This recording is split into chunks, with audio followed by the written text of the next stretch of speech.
নমস্কার। আজকে বৃশ্চিক রাশিকে নিয়ে বলবো। বৃশ্চিক রাশির ক্ষেত্রে সূর্যদেবের রাশি পরিবর্তন, সূর্যদেব কর্মের ঘরের অধিপতি। এবারে যে পরিবর্তন হচ্ছে, 4টি গ্রহ একসাথে থাকবে, তার মধ্যে কিন্তু রাহু রয়েছে। রাহুর সাথে সূর্যের জুতি, গ্রহণ যোগ। কোন এমন কাজ রয়েছে, সেই কাজ কিন্তু করা যাবে না। আবার কোন দিক থেকে বিশেষ লাভবান হবে, সমস্ত কিছু তুলে ধরবো আজকের আলোচনাতে। তবে আজকের এই যে পরিবর্তনটা হচ্ছে, এই পরিবর্তনের সব থেকে বড় টুইস্ট হচ্ছে যে 4টি গ্রহের অবস্থান, তার উপর আবার দেবগুরু বৃহস্পতির শুভ নবম দৃষ্টি পড়ছে। অনেক দিক থেকে লাভবান হবে, আবার অনেক দিক থেকে বিশেষ সাবধান। তো সেগুলো সমস্ত কিছু তুলে ধরবো, কোন উপাচার করবে সেটাও বলবো। তো যাই হোক, অনুষ্ঠানটি শুরু করার আগে সবার প্রথম বলি, এটা গ্রহের গোচর এবং চন্দ্র রাশি অনুসারেই বলা হচ্ছে। কারো কোনো রকম ব্যক্তিগত কুষ্টি ধরে আলোচনা নয়। এবং তার সাথে বলবো, যারা বহুদিন ধরে দেখছেন এখনো পর্যন্ত সাবস্ক্রাইব করেননি, অবশ্যই সাবস্ক্রাইব করবেন। আগামী দিনে বৃশ্চিক রাশি সম্পর্কিত অনেক অনেক ভিডিও দেওয়া হবে। যারা জ্যোতিষী সংক্রান্ত বিষয়কে ভালোবাসেন, গুরুত্ব দেন, ইন্টারেস্টেড, আশা করছি তারা বিশেষভাবে উপকৃত হবেন। তো যাই হোক, সূর্যদেবের পরিবর্তন, কর্মের ঘর, কর্মের ঘরে কেতুর অবস্থান। তো কেতু যখন কর্মের ঘরে অবস্থান করে তখন তো অস্থিরতা তৈরি করে দেয়। কিন্তু যে নক্ষত্রটা পাচ্ছে সেই নক্ষত্রটাও তো ভালো, শুভ নক্ষত্র, পূর্বা ফাল্গুনী। তো পূর্বা ফাল্গুনী মানে বিজয়ের পরবর্তী উল্লাস।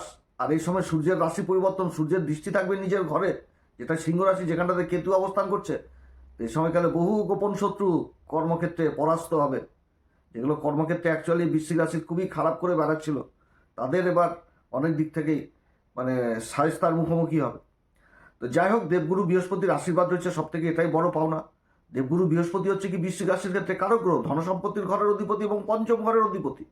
পঞ্চম ঘরটা সরকারি বেসরকারি কর্ম এগুলোকেই বুঝায়। অষ্টম ঘরে রয়েছে, ওই যে বললাম গোপন শত্রু নাশ হবে কর্মক্ষেত্রে, সেগুলো হওয়ার প্রবল সম্ভাবনা থাকবে।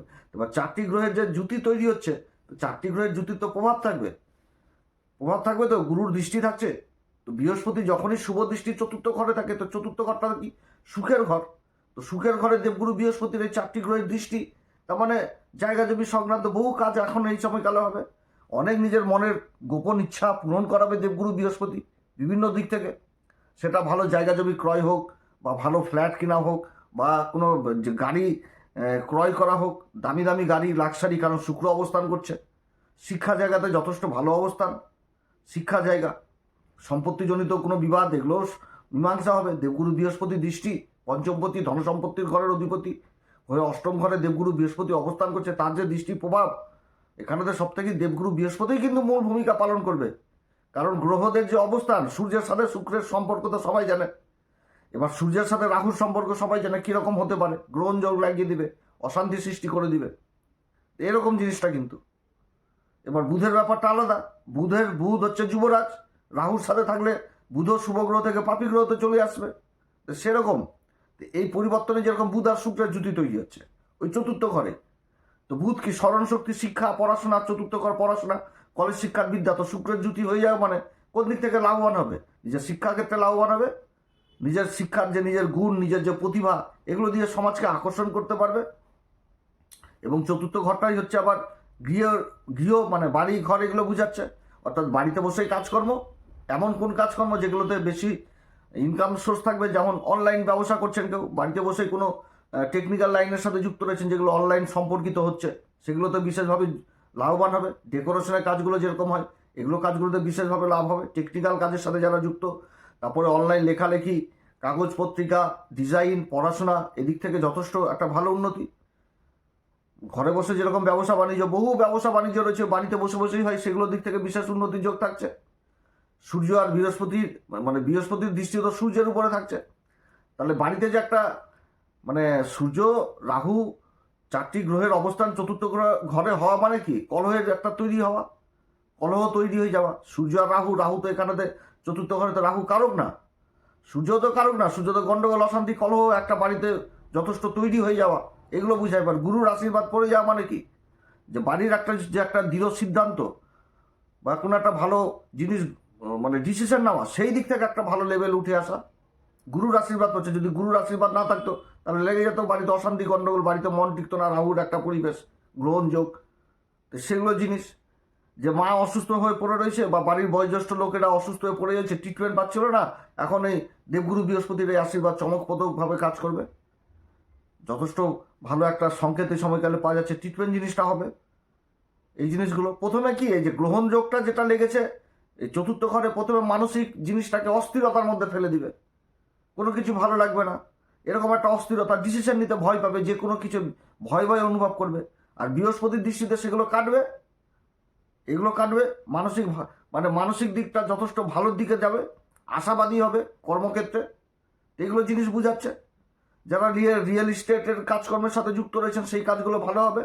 তবে রাহু এখানটাতে অবস্থান, সূর্যের অবস্থান, এগুলোতে কি হবে যে দেখে শুনে কাজকর্ম করতে হবে।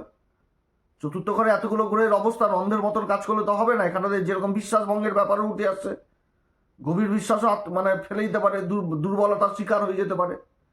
বন্ধু বান্ধব জিনিসটাকে বুঝাচ্ছে, ধোকাধারী হয়ে যেতে পারে, এগুলো জিনিস বুঝাচ্ছে। ভালো মতন করে পড়ে শুনে চুক্তিবদ্ধ হয়ে তারপরেই কোনো বিজনেসের ডিল করা উচিত এই সময়কালে। এই সময়কালে গোপন শত্রুদের আবার বিশেষভাবে নাশ হবে। তো এরকম কিন্তু জিনিসটা আবেগের ঘর, চতুর্থ ঘরটা কি আবেগের ঘর। এখানটাতে রাহু আর সূর্যের অবস্থানে কি হবে, অহংকার জিনিসটা আসবে, জেদ জিনিসটা চলে আসবে, একটুতে ভুলভাল ডিসিশন জিনিসটা নিবে, এগুলো জিনিস হয়ে যাবে। অতিরিক্ত মানসিক চাপ নিয়ে ফেলবে। কিন্তু গুরুর দৃষ্টি অষ্টম ঘর থেকে পড়ছে, নবম দৃষ্টিতে বিশেষ কৃপা থাকে, তাহলে এগুলো যথেষ্ট যেরকম বাড়বে, বৃদ্ধি পাবে, সেগুলো আবার ক্লিয়ার জায়গাতে আসবে। এই জিনিসগুলো বুঝাচ্ছে। শুক্র থাকছে 1 তারিখ, শুক্র থাকছে হচ্ছে 1 তারিখ পর্যন্ত, তারপর তো শুক্র রাশি পরিবর্তন করে নেবে। তো শুক্র রাহুর যুতি, তার সাথে সূর্য, এখানটাতে গোপন সম্পর্কগুলো বা ভুল আকর্ষণ, কারোর প্রতি একটা আকর্ষণ জন্মে গেছে বা কোনো একটা সন্দেহমূলক জিনিস হয়ে গেছে, এইগুলো জায়গাতে বিপদ হতে হতে বেঁচে যাওয়া, এরকম জিনিস তৈরি হবে বৃশ্চিক রাশির ক্ষেত্রে। মনে হয় যে এই বোধহয় গেলাম, কিন্তু ওই একটা সুতার উপর দিয়ে পার হয়ে যাবে, যেহেতু গুরুর দৃষ্টি থাকছে। তা বলে এটা না যে আমি অন্যায় করে বেড়াবো, আমি বেঁচে যাবো, সেটাও না।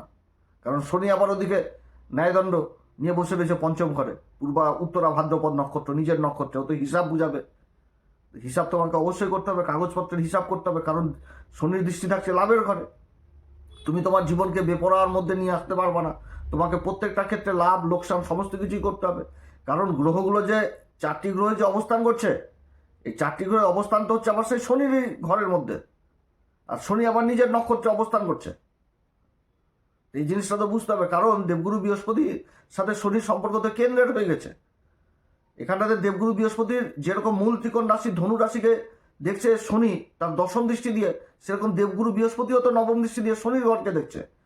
তার সাথে শনির উচ্চ ঘর তুলা রাশিকে দেখছে, তার সাথে দেবগুরু বৃহস্পতি নিজের উচ্চ ঘরকে দেখছে।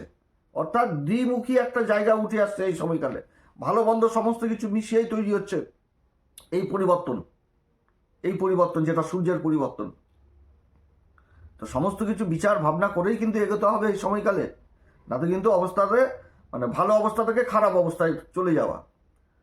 যদি রাহু যদি এ ঘরে না থাকতো, তাহলে একটা অন্য বিচার থাকতো। রাহু কি করবে, ভ্রম তৈরি করে দিবে। যার জন্য আমি কথাগুলো বললাম, যে মনের মধ্যে ভ্রম তৈরি করে দিবে, মনে যাবে যে এই জায়গা কিনলেই হয়তো আমি বেশি লাভ পেয়ে যাবো, কারোর মুখের কথাতে পেমেন্ট করে দিলাম, হয়ে গেল। তখন টাকা পয়সা নিয়ে টানাটানি চলবে। কাগজপত্র ঠিক নাই, কাগজপত্র দেখার টাইম পেলাম না, মুখের কথাতে পেমেন্ট করে দিলাম, তাহলে অসুবিধাতে পড়তে হবে।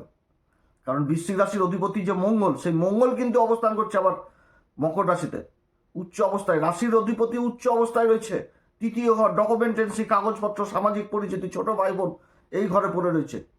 অতএব মঙ্গলের অবস্থানও কিন্তু বিবেচনার বিষয় রয়েছে, যে তোমাকে কাগজপত্র দেখেই, ডকুমেন্টেন্সি সবার প্রথম দেখেই তোমাকে বিচার করতে হবে। এবং মঙ্গল হচ্ছে কি একটুতেই পারাপারি জিনিসটা নিয়ে চলে আসবে, বৃশ্চিক রাশির এই সময়কালে বহু দিক থেকে ঋণের সুবিধা পাবে, বাড়ি জায়গা জমি হোক, সেইগুলো দিক থেকে ঋণের সুবিধা। তো যাই হোক, যে সূর্যের পরিবর্তনটা হচ্ছে, এই পরিবর্তনটাতে সূর্য 3টি নক্ষত্রে অবস্থান করবে। সূর্য যে নক্ষত্রে প্রথম অবস্থায় থাকবে সেটাই হচ্ছে ধনিষ্ঠা নক্ষত্র, মঙ্গলের নক্ষত্র। তো মঙ্গল হচ্ছে উচ্চ অবস্থায় রয়েছে, রাশির অধিপতি উচ্চ অবস্থায় রয়েছে। সূর্য সেই নক্ষত্র অবস্থান করবে এবং দৃষ্টি পড়ছে সূর্যের আবার নিজের ঘর, যে ঘরে কেতু অবস্থান করছে। শুক্রের নক্ষত্র পূর্বা ফাল্গুনিতে, এবং শুক্রও চতুর্থ ঘরে অবস্থান করছে, দেবগুরু বৃহস্পতি দ্বারা আবার দৃষ্ট হচ্ছে।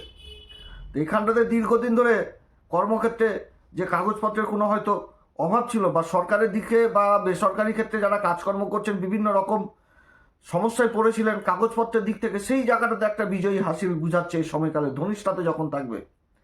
তবে এই সময়কালে একটা সিস্টেমের মধ্যে থাকবে, সময়কে বিশেষভাবে গুরুত্ব দিবে, এবং পরিকল্পনা মাফিক যারা কাজ করবে তারা যথেষ্ট এগিয়ে যাবে। যে কোনো ক্ষেত্রে কাগজপত্র সবার প্রথমে আসবে, কারণ গুরুর জ্ঞান, গুরু বলবে যে এই পথে চলো, আর সেটা লিখিত দিবে রাজা সেনাপতিকে, আর সেই কর্মটা শনি করাবে, তারপরে শোক বৃদ্ধি আসবে।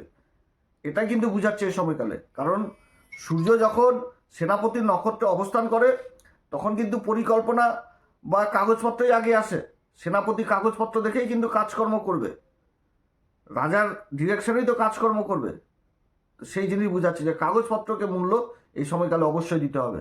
এবার ধনিষ্ঠা নক্ষত্রে গান বাজনা, নৃত্য, চিত্র, সঙ্গীত এই সমস্ত কাজের সাথে যারা যুক্ত রয়েছে, মিডিয়া সেক্টরে, মার্কেটিং ফিল্ডে এই সমস্ত কাজ যথেষ্ট ভালো হবে। ভূমি সংক্রান্ত কাজ যথেষ্ট ভালো হবে। খাবার দাবারের কাজের সাথে যারা যুক্ত রয়েছেন সেই কাজগুলো যথেষ্ট ভালো হবে। তবে এই সময়কালে আবার ইগো জিনিসটাও যথেষ্ট থাকবে, ইগো জিনিসটা থাকবে। রাজনৈতিক নেতাদের বিশেষভাবে সুবিধা এই সময়কালে পাবে। সমাজে নিজের কথাবার্তা, নিজের মানে বা কথাবার্তা, নিজের মিলামেশা বিশেষ একটা সুবিধা এই সময়কালে পাবে। এরপরে যখন আবার এই সূর্য চলে আসবে হচ্ছে শতবিশা নক্ষত্রে, যেটাতে শতবিশা নক্ষত্রে 19 তারিখ থেকে একদম মার্চ মাসের 4 তারিখ পর্যন্ত থাকবে এই রাহুর নক্ষত্রে।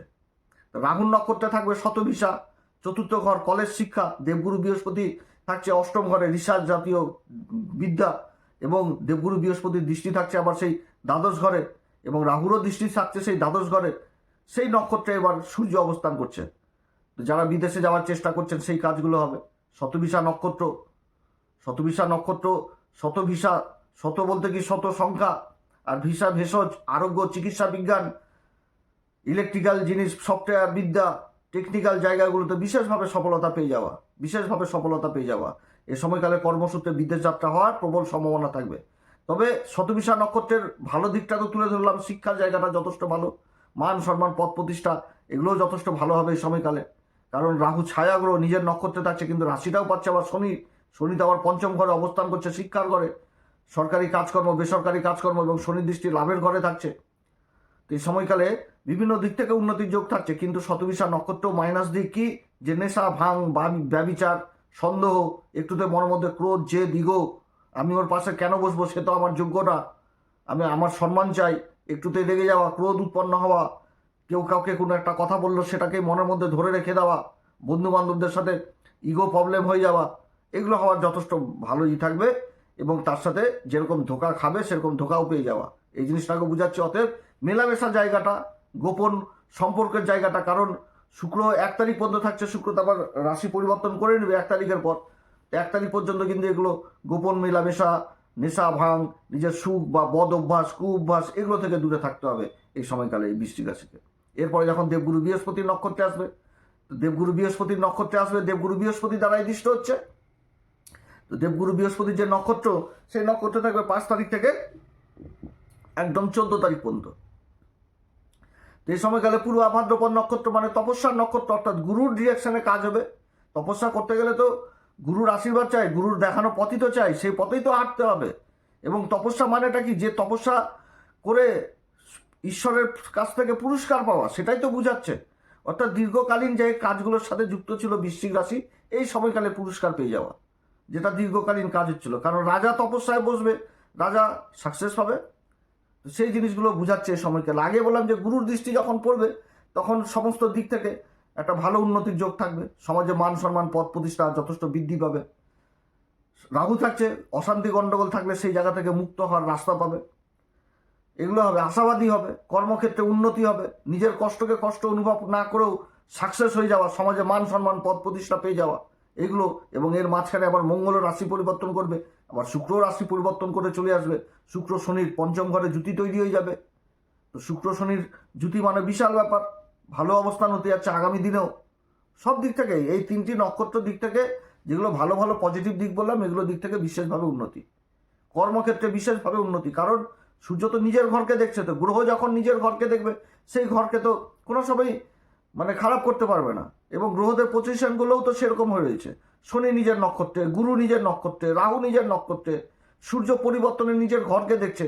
যে ঘরে কেতু অবস্থান করছে, কেতু ছায়াগ্রহ পূর্বা ফাল্গুনী নক্ষত্র অবস্থান করছে, শুক্রের বলে বৃদ্ধি করবে, আবার সূর্যের বলকেও বৃদ্ধি করবে। কারণ ছায়া তো, সূর্যের ঘরে তো উঁচ নিচ বলে কিছু নাই, অর্থাৎ সূর্যের বলেও কিন্তু এই সময়কালে বৃদ্ধি হবে। আর্থিক দিক যথেষ্ট মজবুত হবে এই সময়কালে। তো এই সময়কালে কোন উপাচার করবে বৃশ্চিক রাশি? বৃশ্চিক রাশি এই সময়কালে প্রত্যেকদিন হনুমান চল্লিশা, বজরং বাণ এগুলো তো করবেই করবে। সূর্যদেবকে বিশেষ অর্ঘ্য দিবে। আমি এর আগে বহু ভিডিওতে বলেছি, যাদের জন্মকুষ্ঠিতে গ্রহণযোগ রয়েছে তারা অবশ্যই সূর্যযন্ত্র স্থাপন করবেন বাড়িতে। সূর্যযন্ত্র আমাদের ইউটিউবে পাওয়া যাচ্ছে, আমাদের এই ভিডিওর স্ক্রিনে একটা প্রোডাক্ট বলে অপশন থাকছে, সেখানটাতে পাবেন। এবং এই সময়কালে গায়ত্রী মন্ত্র অবশ্যই জপ করা উচিত, সূর্যদেবকে অর্ঘ্য দেওয়া উচিত, পিতার সাথে সম্পর্ক ভালো রাখা উচিত, পিতামাতার শরীর স্বাস্থ্যের দিকেও যথেষ্ট খেয়াল রাখতে হবে এই গোচরকালে, কারণ গ্রহণযোগ থাকছে, গ্রহণযোগের প্রভাব থাকবে। বাড়ি জায়গা জমি বহু রকম শখ আনন্দ ফুর্তি গুরুর আশীর্বাদে যথেষ্ট পূর্ণ হবে এবং সূর্যের আশীর্বাদেও পূর্ণ হবে। ভালো অবস্থান, টেনশন করার মতন ওরকম কিছু নাই, শুধু কাগজপত্র বিবেচনা করে এবং হিসাব মেনটেন করে বৃশ্চিক রাশিকে চলতে হবে। আর বৃশ্চিক রাশির মাইনাস পয়েন্ট একটাই, যে এরা নিজেদের কাজকে নিজেরাই ভণ্ডুল করে দেয় সবার লাস্টে। সব কিছু ঠিক থাকবে, সবার লাস্টে এমন ব্যবহার করবে যে গন্ডগোল অশান্তির মধ্যে নিজের কাজকে ভঙ্গ করে দেয়। অতএব মাথা গরম করা চলবে না, রাহু আর সূর্য কিন্তু এটাও করাবে। তো মাথা গরম যতই হোক, মাথা গরম করব না, যেই কাজ করব সেই কাজ ঠান্ডা মাথায় করব, ঠান্ডা মাথায় করব, ঠান্ডা মাথায় এগিয়ে নিয়ে যাব, নিজের কাজকে সিদ্ধি করতে পারলেই বাঁচি, এরকম অবস্থান করতে হবে বৃশ্চিক রাশি। তো যাই হোক, অনেক কথা আলোচনা করলাম, আপনারা সবাই ভালো থাকেন। এরপর আবার আসবে একটি নতুন পর্ব নিয়ে। যদি অনুষ্ঠান ভালো লাগে তাহলে অবশ্যই লাইক শেয়ার কমেন্ট করবেন, তার সাথে সাবস্ক্রাইব করবেন। আপনারা সাবস্ক্রাইব করলে বিশেষভাবে অনুপ্রাণিত হয়। নমস্কার, ধন্যবাদ।